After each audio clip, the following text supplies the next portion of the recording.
Hey guys, welcome back to my channel. My name's Sue.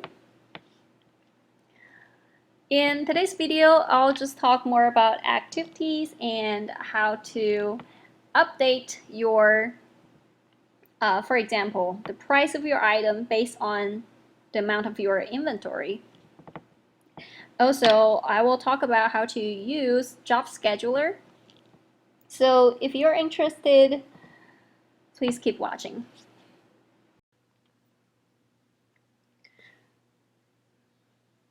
First, we'll still go to my GitHub and download the rule set. I'm going to go ahead and still use this office underscore update inventory exercise 010101.jar file. And you can download it and keep it. Then go back to your Pega Studio.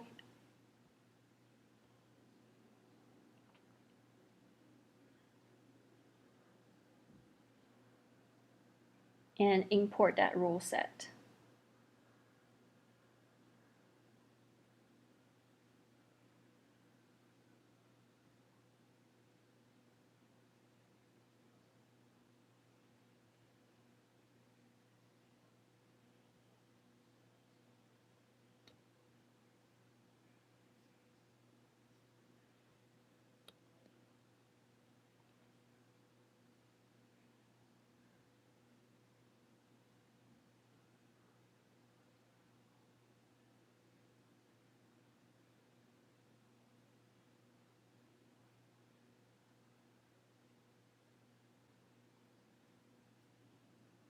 Okay, so now we have our Office application ready for us to use.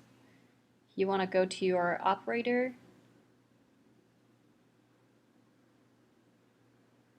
and add the access group.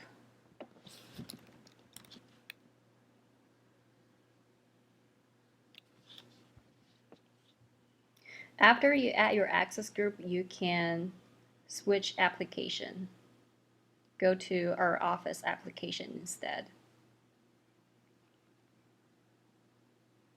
Now let's take a look at our data records.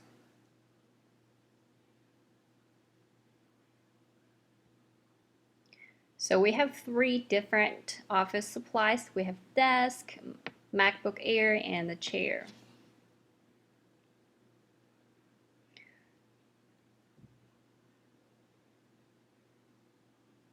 Today's goal is to set a job scheduler. We want to update the price based on inventory.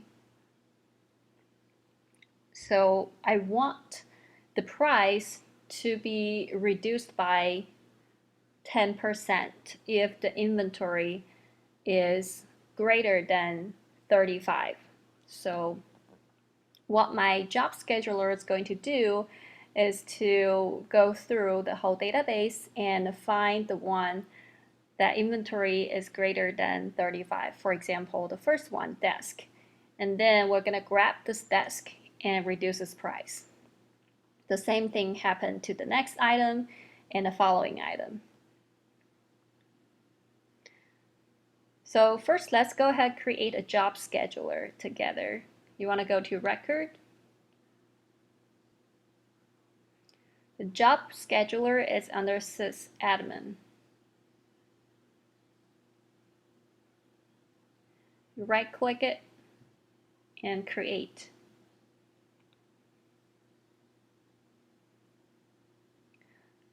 I'll call it auto reduce price.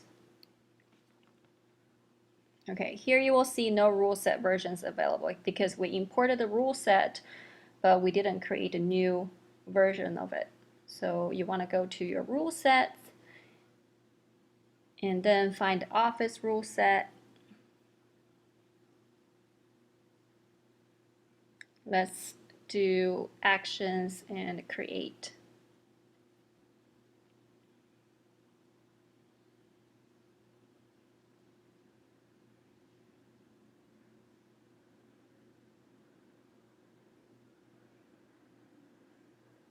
Okay, so now it allows us to add to this rule set.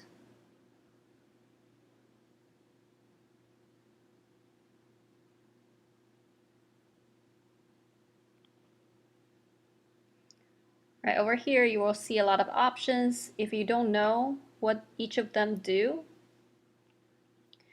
you can go to this index, and it's really helpful to use this tool. For example, if I search job scheduler, and it's going to tell you how to create a job scheduler step by step. For example, if I'm not sure what to put runs on, like what does this mean, I can always go to this library and find out, read it. It says to run the job scheduler on all nodes in a cluster, select all associate nodes. To run a job scheduler on only one node in a cluster, click any one associated node.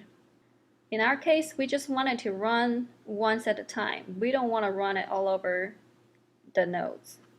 So I will select any one will work.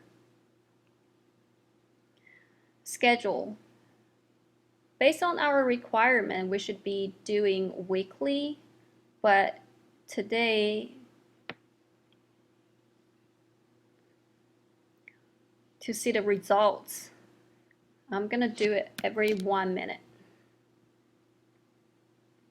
In a context, so you can specify an access group or a specific class. I will do at a runtime context. And the class will be our work class, Susu office work order supplies. Okay, here we're going to create an activity together, and I'll name it markdown price.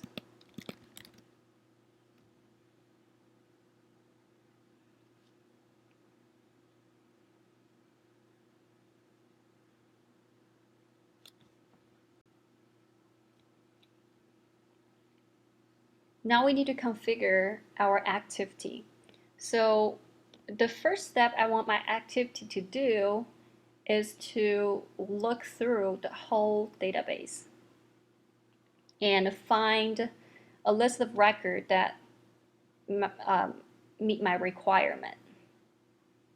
In our activity, we have this method called object browse. It does exactly the thing we want it to do.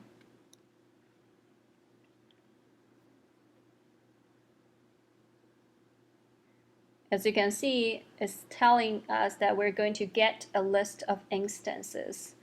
But that's just a brief description. If you want more information, you can always go back to the index and search object browse.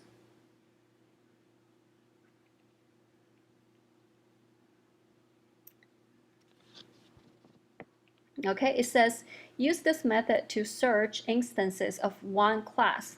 Okay, that's exactly what we need to do. We are going to search my office data, office supply class, and copy the instances or specified properties to the clipboard as an array of embedded pages. Basically, it's saying that you use this to browse the database and select the one you like. Okay, it also says that the page name, the system use code Pega list as the class of this page. So when we specify a page name over here, the first empty box, this is going to be put under code Pega list as the class of this page. Okay, got it. So we're going to create a page. I'm going to call it inventory over 35. And this is under code Pega list. Don't get confused with the class over here. This is object class, so it's asking, like, as you can see, the object class to the list. when used within rule object with parameter, this class of the list to use. Okay, forget about that. It's just saying, it's asking what's your object class. I'm going to browse office supply, this data type, and this belongs to data office supplies.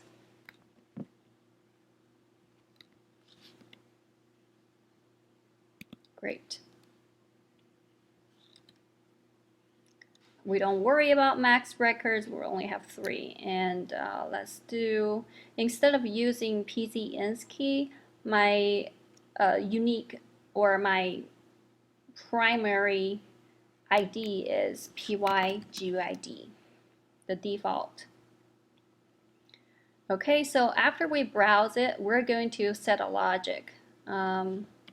Say that I'm looking for all the items that inventory is greater than 35.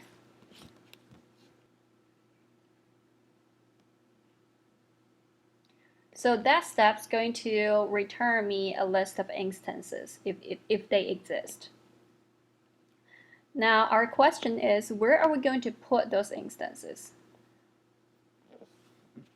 Well, Pega does a really good job to put all of the results under px results. So let's specify that. I want this dot px results, and this also belongs to my data class. Oops.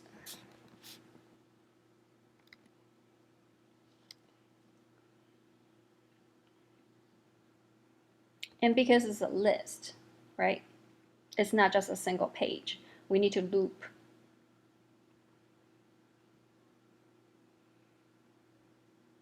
We are going to loop this px results.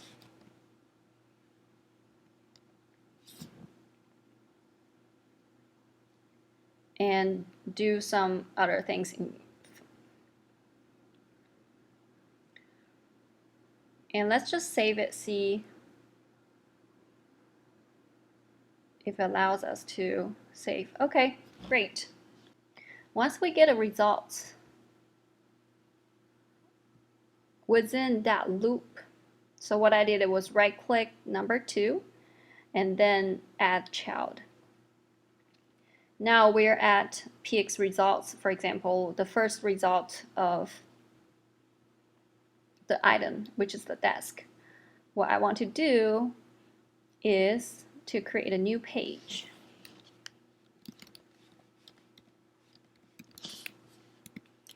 And I'll call it new PG. So this new page is also under my data class. Not only I need a new page, I also need to grab the list of instances. So I'll use object open. Again, always go back to your library and make sure you're using the method in the correct way. It says use this method to open an instance stored in Pega rule database, which is exactly what we're doing. And then we're going to save it as a clipboard page. Great. If you have time, please read it through. It's going to give you a lot more information than I can explain it in this video. Okay, so now we have this object open. Open which class? Of course, it's always this class.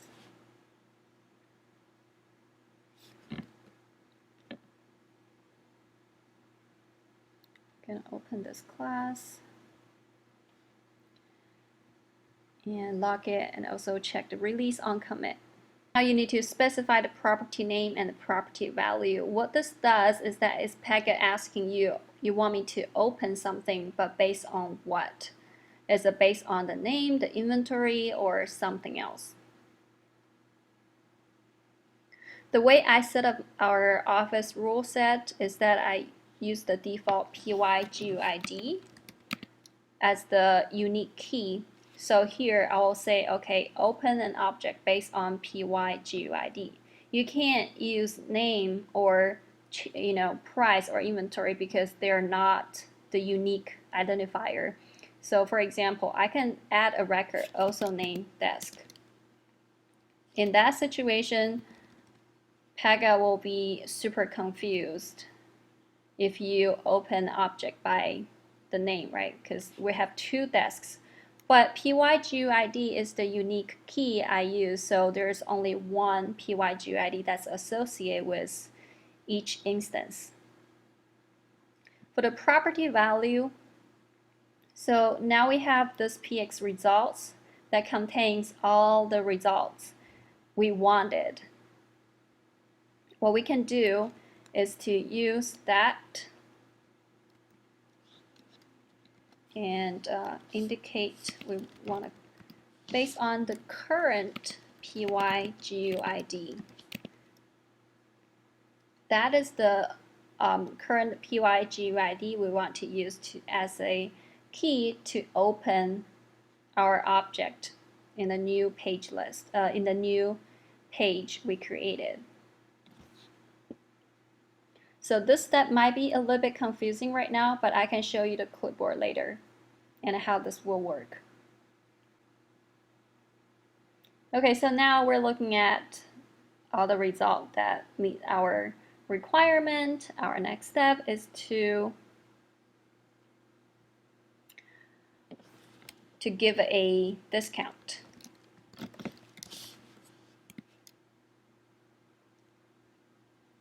We will set our new pages price to be, what was the discount I was mentioning? How about to be like this? It's going to apply 10% discount. Finally, we will save this.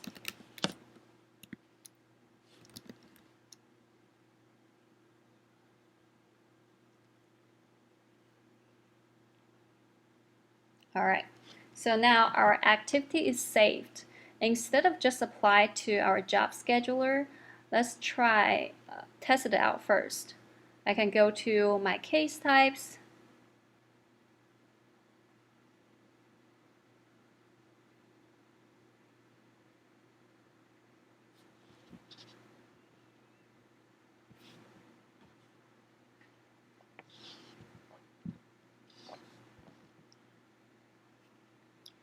And open my process. I wanted to add this activity to my flow action to be a post-processing action. So you will click this connector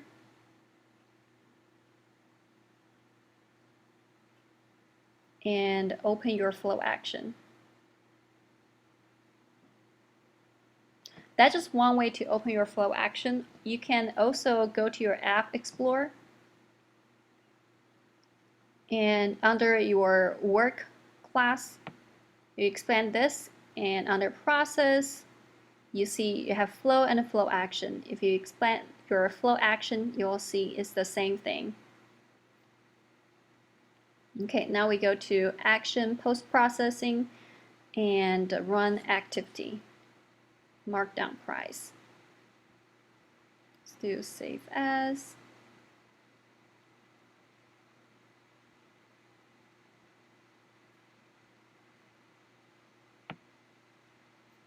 Okay, make sure our activity is there. Okay, great. Save it.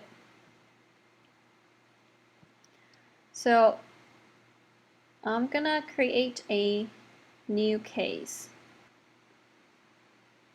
You can ignore the first step. It doesn't really matter if you change the quality or not because we're testing our activity. So let's open my tracer just in case something happened. All right. and hit submit.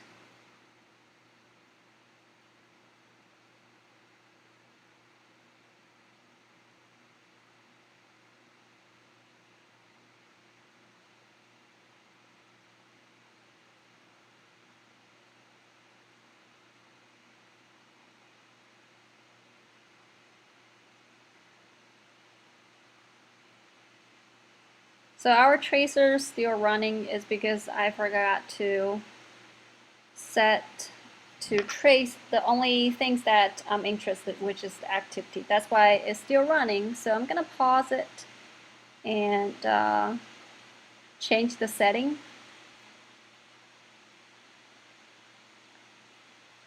I don't need all of them to show, so I'll deselect all and choose the one that I'm interested. Okay, that looks good. And this looks like a disaster, so I'll go ahead clear it and try to run again.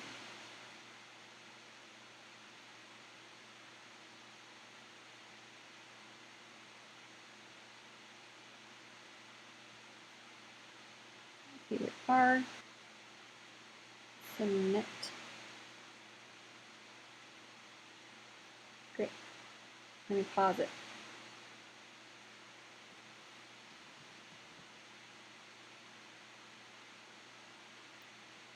Okay, so from the tracer, everything looks good, but I don't know what my database looks like right now. So let's go ahead, go back to our database and refresh.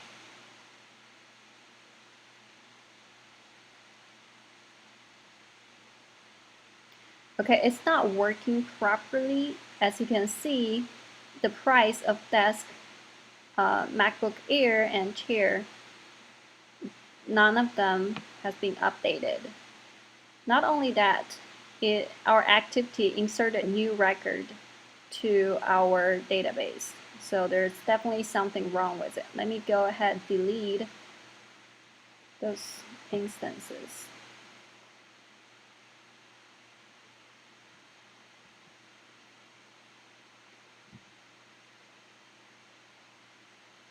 So where could it be wrong? If we look at our tracer, okay, so first we're gonna browse, and we got 1, 2, 3 result, which should be correct because for inventory over 35, we have 1, 2, 3. So that step was correct. But now we have page new. We create a new page. We open this one. This could be where it went wrong. Let's take a look.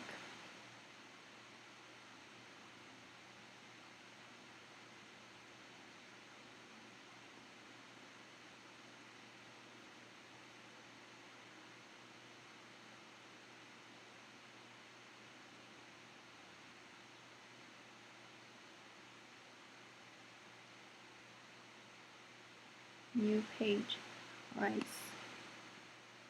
Why does it say 0E minus 9? Okay. If we open our clipboard,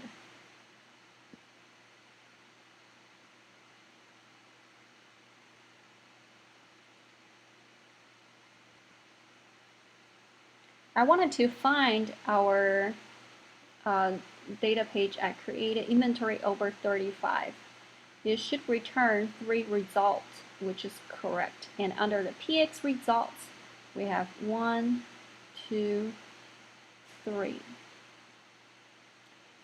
I see. Okay, if you look at our clipboard, you see the PYGUID is basically none. Like it's not here. We only grabbed the inventory. We didn't grab PYGUID, which means we need to go back to our activity, and over here when we browse it, we have to add another field, which is PYGUID. But we don't need to apply any logic to it. We just need the value of PYGUID. So later on we can put it over this new page. Just to make sure I am saying the right thing, I will also grab the name as well. Save it. Okay, so now let's clear that and open a new case.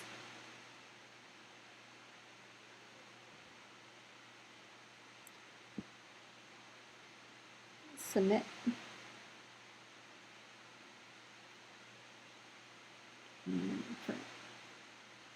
I wanted to look at my clipboard to see if the PYGUID and the name is here.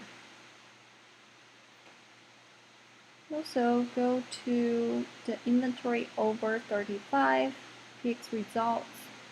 So now as you can see, the value of the name displays as well as the PYGUID. I would assume this time it did update my inventory the way we wanted. Let's quick check if that's the case. Refresh our database, still under the records. Oh, great. So now you can see that our desk, the price was what, $159 or something. Now you reduce the price to $152. And the desk, which is the second desk, it was $1,000. Now it's only $900. And finally, we update our chairs price. Now it's down to $80.99. The only thing did not get updated is the MacBook Air because the inventory is less than 35.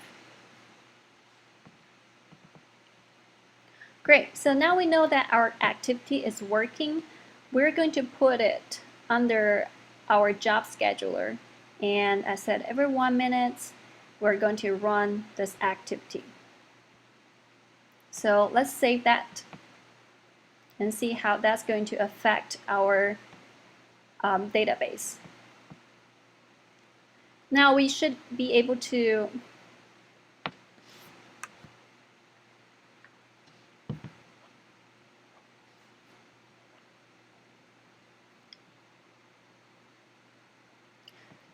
see how it's running in the background. We want to go to our admin studio. So if you click the drop-down box, it only gives you App Studio and the Dev Studio. What you can do is to go to your operator, and over here we want to add another access group, administrators. We save that, and maybe I need to refresh it. Okay.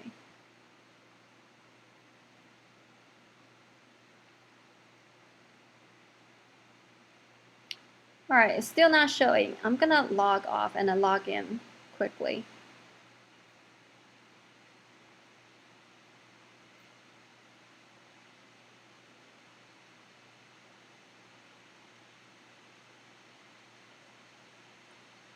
When you log back in, you're still under the GoGo Road application. Oh, that was why. Okay, so I have to switch my application from author to administrator.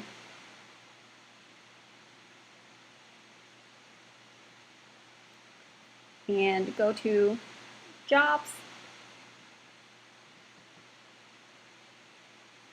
As you can see, our auto reduced price is here. What you can do is to trace it, and I'm gonna trace any node. So we're waiting for our job scheduler to run. It runs every minute, so it should come in pretty soon. Okay, the activity is triggered. Now we just need to wait. So this indicates that our job scheduler just run, and you can see our each step for our activity. At the end of our activity, we updated the property for the 3 results I showed you guys before. Since now you know that the activity is running correctly as well as our job scheduler, so now we can go back to our Dev Studio and just to make sure, let's double check our data type, the records of office supplies.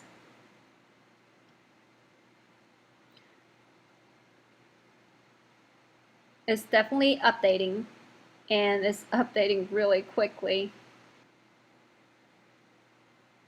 So people will get 10% of discount every 1 minute they wait. That's not good.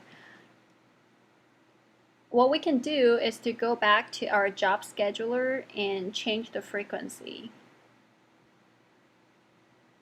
Where is it? Here.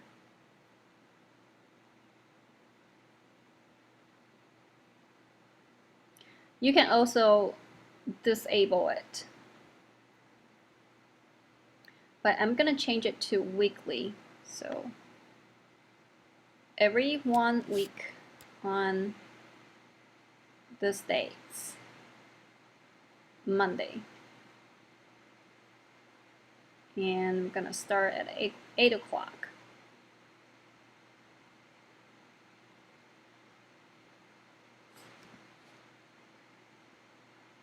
Apply. And save that. So now, instead of updating the price every 1 minute, we have successfully set it to be a weekly. Every Monday at 8 o'clock. If the inventory is over, is more than 35, we are going to go ahead and apply a 10% discount to the item. Oh, don't forget to remove your post-processing activity. It's under your select item flow action. We first put it here just to test it out. Now that we know the activity is running properly, we don't need it to run after our select items. So just don't forget to remove that and you're all set. Thanks for watching. See you guys next time.